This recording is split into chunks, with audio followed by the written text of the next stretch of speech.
आपको रामायण का वो सीन तो याद ही होगा जिसमें लक्ष्मण जी मां सीता की सुरक्षा के लिए एक लक्ष्मण रेखा खींचते हैं। आम भाषा में हम इसे लक्ष्मण रेखा के नाम से जानते हैं, लेकिन क्या हो अगर मैं आपको कहूं कि असली रामायण जो महर्षि वाल्मीकि के द्वारा लिखी गई है उसमें इस लक्ष्मण रेखा का कहीं कोई जिक्र नहीं है। अब आपके मन में ये सवाल उठ रहा होगा कि जब असली रामायण में इस लक्ष्मण रेखा का कोई जिक्र ही नहीं है तो हमने जो टीवी पर देखा क्या वो गलत है, क्या वो झूठ है, क्या हमें गलत दिखाया जा रहा है? तो आज आपको आपके इसी सवाल का जवाब इस वीडियो में देखने को मिलेगा। आज मैं आपको रामायण के बारे में 6 ऐसे फैक्ट्स बताऊंगा जिन्हें जानकर आपको ये लगेगा कि हमें जो टीवी पर दिखाया गया है वो हमें तोड़ मरोड़ के दिखाया गया है या फिर हमें गलत दिखाया गया है, क्योंकि महर्षि वाल्मीकि द्वारा लिखी गई रामायण में इन चीज़ों का जिक्र ही नहीं है, या फिर अगर जिक्र है तो इसे एक अलग तरीके से दिखाया गया है। तो आज आप इस पूरे वीडियो को ध्यान से देखना और चैनल पर नए हो तो चैनल को सब्सक्राइब करना। बढ़ते हैं वीडियो की तरफ जहां मैं आपको हर एक चीज एकदम बारीकी से समझाऊंगा। देखिए, रामायण हमारे लिए सिर्फ एक कहानी नहीं है, ये हमारी संस्कृति और हमारे संस्कारों में बसी है। हम में से ज्यादातर लोगों के लिए रामायण का पहला परिचय रामानंद सागर जी के अमर टीवी सीरियल या फिर हमारे बुजुर्गों की सुनाई कहानियों से हुआ। पर क्या आप जानते हैं कि जो किस्से और घटनाएं हमारे मन में छपी हुई हैं उनमें से कई बड़ी घटनाएं या तो महर्षि वाल्मीकि की लिखी मूल रामायण में हैं ही नहीं, या फिर उनका स्वरूप बिल्कुल अलग है। वीडियो में आगे बढ़ने से पहले मैं पहले ही साफ कर दूं, हमारा मकसद किसी की आस्था या भावनाओं को चोट पहुंचाना कतई नहीं है। हमारा उद्देश्य तो बस उस मूल कहानी के और करीब जाना है जिसे स्वयं आदि कवि वाल्मीकि ने रचा था। तो चलिए आज उन कहानियों के सच को जानते हैं जो समय के साथ एक नए रूप में हमारे सामने आई। चलिए शुरू करते हैं रामायण के सबसे प्रसिद्ध दृश्यों में से एक लक्ष्मण रेखा से।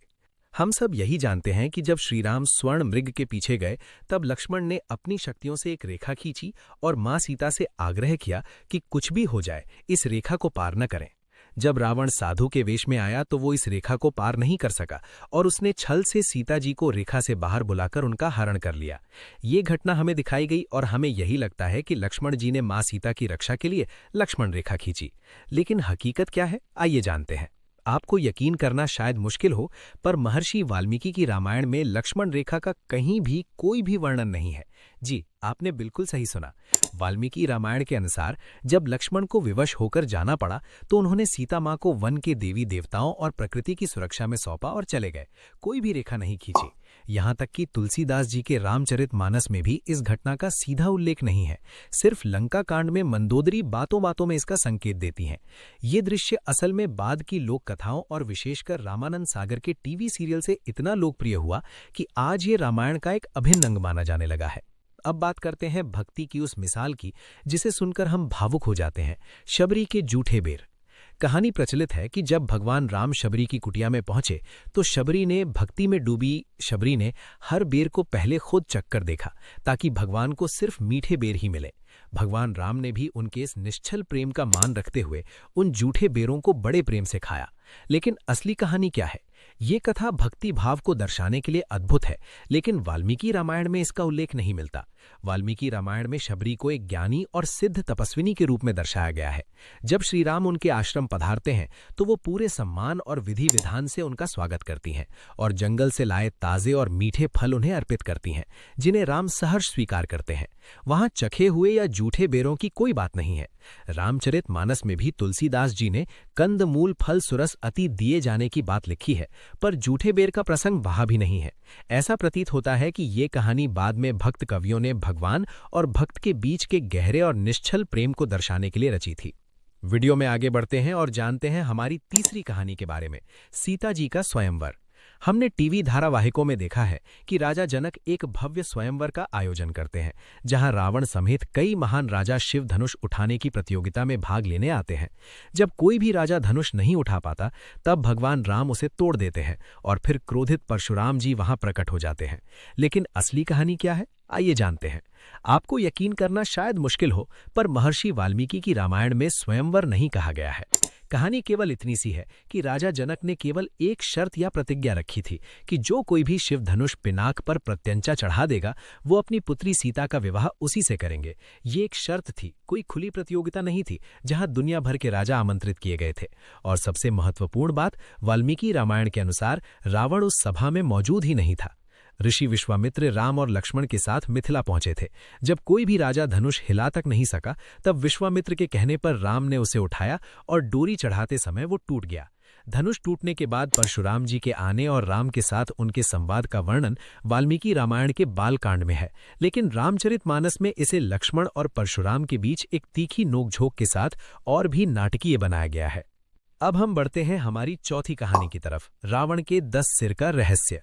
रावण का नाम सुनते ही हमारे जहन में क्या आता है? 10 सिर वाला एक महाशक्तिशाली राक्षस, है ना? पर क्या इसका यही अर्थ है जो हम सब ने सुना है? हम रावण को 10 सिर और 20 भुजाओं वाले एक दैत्य के रूप में जानते हैं, जिसका एक सिर काटने पर दूसरा उगाता था। लेकिन असली कहानी क्या है? वाल्मीकि रामायण में रावण के 10 सिरों का उल्लेख है, लेकिन कई विद्वान और जानकार मानते हैं कि ये शारीरिक सिर नहीं, बल्कि उसके असाधारण ज्ञान और शक्तियों का प्रतीक थे। कहा जाता है कि रावण 6 शास्त्रों और 4 वेदों का प्रकांड विद्वान था, इसलिए उसे दशानन या दशकंठी कहा जाता था, जिसका अर्थ है 10 सिरों के बराबर ज्ञान रखने वाला। एक मान्यता ये भी है कि रावण गले में 9 मणियों की एक माला पहनता था, जिसमें उसका अपना चेहरा प्रतिबिंबित होने से 10 सिरों का भ्रम पैदा होता था। ये भी संभव है कि वो एक मायावी राक्षस था और अपनी शक्तियों से 10 सिरों का भ्रम पैदा करता था। ये 10 सिर काम, क्रोध, लोभ, मोह और अहंकार जैसी 10 नकारात्मक प्रवृत्तियों के भी प्रतीक माने जाते हैं। तो 10 सिरों का मतलब शारीरिक रूप से ज्यादा प्रतीकात्मक हो सकता है। अब बढ़ते हैं हम हमारी 5वीं कहानी की तरफ, अहिल्या की कहानी। अहिल्या की कहानी उन कथाओं में से है जिसे अक्सर गलत समझा गया है। हमें बताया गया है कि देवराज इंद्र ने गौतम ऋषि का वेश धारण कर अहिल्या के साथ छल किया। जब ऋषि को इसका पता चला तो उन्होंने क्रोध में अपनी पत्नी को पत्थर की शिला बनने का श्राप दे दिया, जिन्हें बाद में श्रीराम ने अपने चरणों के स्पर्श से मुक्त किया। लेकिन असली कहानी क्या है? वाल्मीकि रामायण की कहानी इससे कहीं अधिक जटिल और गहरी है। इसके अनुसार अहिल्या ने इंद्र को पहचान लिया था, लेकिन देवराज के आकर्षण और उत्सुकतावश उन्होंने जानते हुए भी अपनी सहमति दे दी। जब गौतम ऋषि को यह ज्ञात हुआ तो उन्होंने अहिल्या को श्राप दिया कि वो हजारों वर्षों तक सबसे अदृश्य रहेंगी, केवल वायु का आहार करेंगी और राख में रहकर तपस्या करेंगी। ध्यान देने वाली बात यह है कि वाल्मीकि रामायण में अहिल्या के पत्थर की शिला बनने का स्पष्ट उल्लेख नहीं है। ये प्रसंग प्रमुखता से तुलसीदास जी के रामचरितमानस में मिलता है। जब श्री राम उस आश्रम में पहुंचते हैं तो वो अपने दिव्य दर्शन पाकर अहिल्या अपने तेजस्वी स्वरूप में प्रकट होती हैं और श्राप से मुक्त हो जाती हैं। अब हम बढ़ते हैं हमारी आखिरी कहानी की तरफ, मां सीता की अग्नि परीक्षा। ये रामायण का वो हिस्सा है जिसके बारे में सुनकर आज भी मन विचलित हो जाता है। ऐसा कहा जाता है कि रावण का वध करने के बाद श्री राम ने समाज के समक्ष सीता की पवित्रता सिद्ध करने के लिए उन्हें अग्नि परीक्षा देने का आदेश दिया था। लेकिन असली कहानी क्या है? वाल्मीकि रामायण के युद्ध कांड के अनुसार रावण वध के बाद जब सीता सामने आती हैं तो राम समाज और कुल की मर्यादा का उल्लेख करते हुए उनसे कुछ ऐसे कठोर वचन कहते हैं जो हृदय को बेध देते हैं। इन वचनों से आहत होकर सीता स्वयं लक्ष्मण से चिता तैयार करने के लिए कहती हैं, ताकि वो अपने ऊपर लगे इस झूठे कलंक को मिटा सकें। राम ने सीधे तौर पर अग्नि परीक्षा का आदेश नहीं दिया था, लेकिन उनके कठोर शब्दों ने ही सीता जी को ये कदम उठाने पर विवश कर दिया था। सीता कहती हैं कि यदि मेरा मन एक क्षण के लिए भी राम से विमुख ना हुआ हो तो अग्निदेव मेरी रक्षा करे, और ये कहकर वो अग्नि में प्रवेश कर जाती हैं।